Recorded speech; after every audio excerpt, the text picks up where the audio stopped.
शुभ मध्याह्न। जय जिनेन्द्र। स्वाशिष गुरु चैनल के नए प्रोग्राम सरल समाधान में आज फिर आपका स्वागत है। जिज्ञासाओं के इस क्रम में आपके द्वारा जो नई जिज्ञासा भेजी जाती है उनका समाधान हम करते हैं। तो आज की जिज्ञासा प्रीति जी जैन अहमदाबाद से पूछ रही हैं कि आयुबंध और गतिबंध क्या है। गतिबंध प्रत्येक जीव को होता ही रहता है और जो आयुबंध है वह एक निश्चित समय पर होता है, एक ही बार होता है। तो हमें ये बताइए इन दोनों में अंतर क्या है। गतिबंध को हम कैसे समझेंगे, आयुबंध को कैसे समझेंगे। गतिबंध आपने कहा कि प्रत्येक जीव के होते रहता है लेकिन आयुबंध एक बार होता है। तो ये दोनों कॉन्सेप्ट को हमारे लिए समझा दीजिए। ये जिज्ञासा है, आइए इसके बारे में हम चर्चा करते हैं। देखिए, समाधान देने के पहले मैं आपको सूचित करता हूं कि जो हमारे इस प्रोग्राम का चैनल है वह बना दिया गया, ग्रुप बना दिया गया है। तो आपके लिए वहां पे जुड़ना चाहते हैं तो इसी वीडियो के डिस्क्रिप्शन बॉक्स में अथवा इस वीडियो के नीचे जो मैसेज मिलेगा उसमें लिंक के माध्यम से अपनी डिटेल आप फिल करेंगे, भरेंगे और उसके द्वारा हम आपको उस व्हाट्सएप ग्रुप से जोड़ देंगे जहां पर ये जिज्ञासा, जैसे हमने आपको बताया ना, प्रीति अहमदाबाद से प्रश्न कर रही है, उसी प्रकार आप भी वहां उस ग्रुप पर जाकर के प्रश्न यहाँ पर कर सकते हैं, जिज्ञासा आप वहां पर भेज सकते हैं। लेकिन आपको करना क्या होगा, डिटेल में जाके लिंक में जाके आपको पूरी डिटेल भरनी पड़ेगी और उसके माध्यम से आप वहां पर व्हाट्सएप नंबर देंगे। व्हाट्सएप नंबर के द्वारा हम आपको उस ग्रुप में जोड़ेंगे और उस ग्रुप के माध्यम से आप जिज्ञासा कर पाएंगे। तो वो पूरा सिस्टमेटिक कार्य हो जाएगा। यदि आप जुड़ना चाहते हैं तो डिटेल को फिल कीजिए। आइए गतिबंध आयुबंध के बारे में हम चर्चा करते हैं। सबसे पहले गतिबंध, जो जीव के लिए अथवा जिस कर्म के उदय से यह आत्मा, यह जीव नरक, त्रियंच, मनुष्य और देवपने को प्राप्त होती है, देवपने को वह प्राप्त करती है, उसका नाम गति है। पहले दोनों समझिए, गति क्या होती है, गतिबंध क्या होगा, आयु क्या होती है, आयुबंध क्या होगा, इनको आपको समझना पड़ेगा। तो जिस कर्म के उदय से यह जीव चारों गतियों में किसी गति पने को प्राप्त होती, मतलब नरक गति, तिरंज गति, मनुष्य अथवा देव पने को प्राप्त होता है, उसका नाम गति है। अब ये गतिबंध होगा कब, वो हम आपको बताएंगे। आयु क्या कहलाता है, आयु कर्म किसे कहेंगे, तो जो जीव को गति विशेष में रोक कर रखता है उसका नाम आयु है। ये आपकी परिभाषा समझनी चाहिए। आयु क्या करेगा, वह एक गति विशेष में आपको रोक कर रखेगा। तो दोनों में बहुत अंतर है, गति अलग होगी और आयु अलग होगी। गति में कहा जो चारों प्रकार की जो गति है, नरक गति, तेज गति, मनुष्य गति, देवपनी, इन चारों पनी को प्राप्त होता है, उस पर्याय को प्राप्त होता है, उसका नाम क्या होता है, गति। लेकिन आयु यहाँ पर उन्होंने कहा है जो जीव को गति विशेष में रोक के रखता है उसका नाम क्या है, आयु कर्म है। दोनों कर्म अलग है। अब आयुबंध और गतिबंध क्या होता है, ये कब हमारे लिए बंध हुआ करता है। तो हमने आपको बताया, दोनों बातें आपको समझा दी हैं कि आयु क्या कहलाएगा, गति क्या कहलाएगी।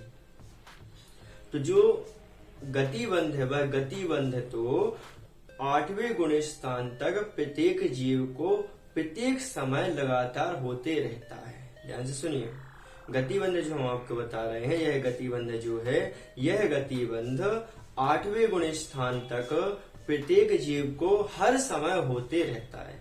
अब उसको किस गति का बंध होगा, उसके परिणाम के ऊपर डिपेंड करेगा। क्रूरता, अत्यधिक क्रूरता रहेगी तो गति का बंध करेगा, सामान्य स्वभाव में माधवता रहेगी तो मनुष्य का बंध करेगा, और अच्छे परिणाम करेगी तो देवगति का बंध करेगा। तो इस प्रकार से वह जो गति बंध हुआ है तो प्रत्येक जीव के 8वें गुण स्थान तक हर समय होती रहती है।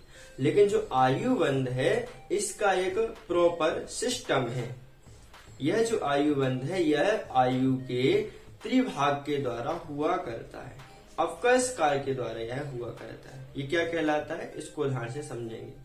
जैसे मान के चलिए मैं मनुष्य हूं, मेरी 90 वर्ष की आयु है, तो अगला जो आयु हमें मिलने वाली है वह किसके अकॉर्डिंग मिलेगी, कब बनेगी, तो कहा तीसरे भाग में। जो हमने आपको बताया अवकाश काल जब पढ़ेंगे, 8 अवकाश काल पढ़ेंगे, उसके द्वारा ही अगली आयु का हमारा जो विभाजन होगा, जो निश्चित होगा, उसी के द्वारा होता अवकाश काल के द्वारा। जैसे हमने उदाहरण दिया, मेरी आयु मान के चलिए 90 वर्ष की है, तो 60 साल तक मेरा आयु का बंधन नहीं होगा। मतलब तीसरे भाग में होगा। तो जो तीसरा अंतिम बचा है 30 साल तक, 60 साल तक तो नहीं होगा, अंतिम 30 साल बचे, तो इन 30 सालों में 30 साल के मतलब पहले समय से लेके अंतर मुहूर्त तक कभी भी वह बंध सकता है। जो 30 साल में कभी वह जो कर्म है वह कहीं ना कहीं पर बंध सकेगा। अब मान के चलिए यहाँ पर नहीं बंधा, मतलब जो 30 साल हमने आपको बताया, अंत का 30 साल जो बचा है पहले समय से लेकर अंतर मुहूर्त तक, यदि वहां पर भी नहीं बंधा तो 30 साल के भी क्या करेंगे, 3 भाग हम करेंगे। मतलब त्रिभाग जो निकलेगा, 20 साल हमने फिर निकाल दिए, इसके बचे 10 साल। तो 10 साल के अंदर अंदर जो हमारा पहले समय से 10 साल का जो बचा है, उस समय के 10 साल के पहले समय से लेके अंतर मुहूर्त तक, उस समय में हमारा आयु बंध होगा। यदि वहां पर भी नहीं होता तो पहला तो आपका स्काल निकल गया, 90 में हमने डिवाइड किया था, 60 तक निकाला, 30 बचा था, ये पहला आपका स्काल हो जाएगा। यहाँ पर नहीं हुआ तो दूसरा हमने आपको बताया, जो हमारे 30 साल बचे, 30 सालों में जो 20 साल आपने निकाल दिए, क्योंकि हम त्रिभाग निकाल रहे हैं, 20 साल उसके निकल जाएंगे, तो मात्र 10वां साल बचेंगे, 10 साल बचेंगे, उस समय आपका स्काल आएगा, उस समय वह आयु का बंध हो जाएगा। यदि वहां पर भी नहीं हुआ तो हमें 10 के भी डिवाइजन करना पड़ेगा, भेद करने पड़ेंगे। 10 में भी वह क्या करेगा, 6 को मान लीजिए, 6.5 या 6 साल वह निकल जाएंगे उसके, उस तीसरा जो भाग आएगा, मतलब इस 10 साल में जो त्रिभाग है, उस त्रिभाग में उसका आयु बंध होगा। मान के चलिए 7 साल हमने निकाली, 6-7 साल निकाली, बचे 3 साल। अब 3 सालों में वह कभी न कभी आयु का बंध करेगा। अब इस तीसरे अवकाश काल में नहीं हुआ तो फिर आगे अवकाश काल आएगा। तो ऐसे ऐसे करके वह 8 अवकाश काल हुआ करते हैं। मतलब जितनी आयु उसकी है उससे वह भोगते जाएगा। 90 साल की आयु तो 60 साल तक तो उसका अवकाश काल नहीं आएगा, अब 30 साल में आएगा। यदि उस समय नहीं आ रहा, उसके पहले समय से लेकर अंतर मुहूर्त तक नहीं आ रहा है, तो उसके आगे भी जितना साल उसकी आयु बची हुई है उसके भी हम 3 भाग करेंगे। 3 भाग में जो तीसरा भाग रहेगा, त्रिभाग रहेगा, उस समय वह अवकाश काल आया करता है। इसी प्रकार अंतिम अंतिम अवकाश काल आएंगे। 8 ऐसे अवकाश काल होते हैं जहां पर इस जीव के आयु बंध की जो परिणति है, जो आयु बंध की जो क्रिया है वह हुआ करती है।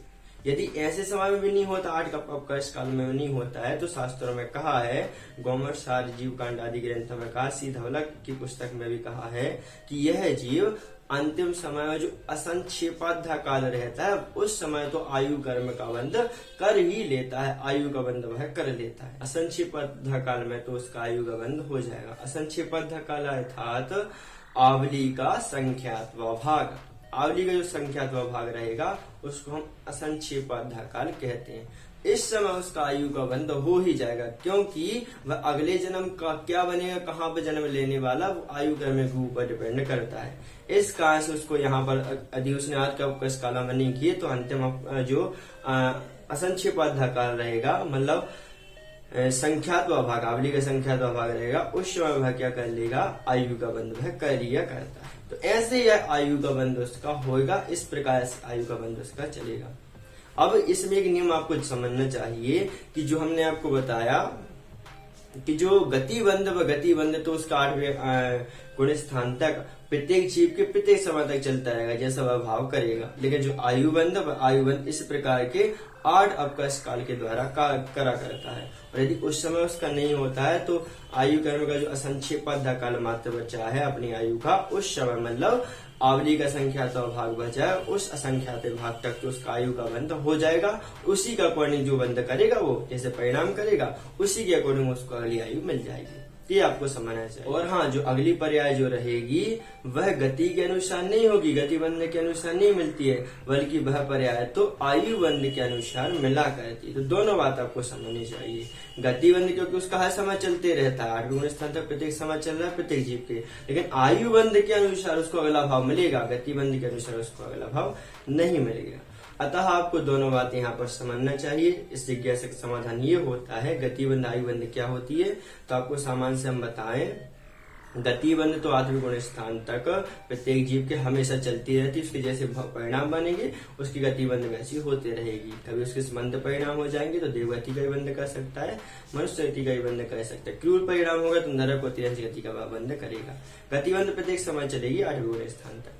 लेकिन जो आयु का बंध है, वह आयु का बंध वह एक सिस्टोमेटिक तरीके से करेगा। उसके जीवन में 8 अवकाश काल आएंगे। वह अवकाश काल कब आएंगे, उसके जितना जीवन है उसके त्रिभाग में आते हैं। उस त्रिभाग में जो 90 का हमने बताया, 60 में नहीं आएगा, 30 में आएगा। 30 में नहीं आए तो 30 के भी उसको त्रिभाग करने पड़ेंगे, 20 उसको निकालना पड़ेगा, 20 का उसको भोगना पड़ेगा, मात्र 10 बचे। अब 10 में उसका आयु का बंध होगा, 10 में भी नहीं हुए तो उसके बाद हम 6 और 7 साल वहां पर निकाल देंगे, बचेंगे 3 साल। उन 3 सालों में क्या होगा, आयु का बंध होगा। 3 साल में भी नहीं होगा तो मात्र हमने उसका अभी त्रिभाग निकाल दिए, 2 साल निकाल दिए तो मात्र 1 साल बचा, उस समय 1 साल में आयु का बंध होगा, मतलब आपका इस काल आएगा। उसमें भी आपका इस काल नहीं आता तो 8 महीने निकाल दीजिए, क्योंकि पहले 1 साल में कितने महीने होते हैं, 12 महीने होते हैं।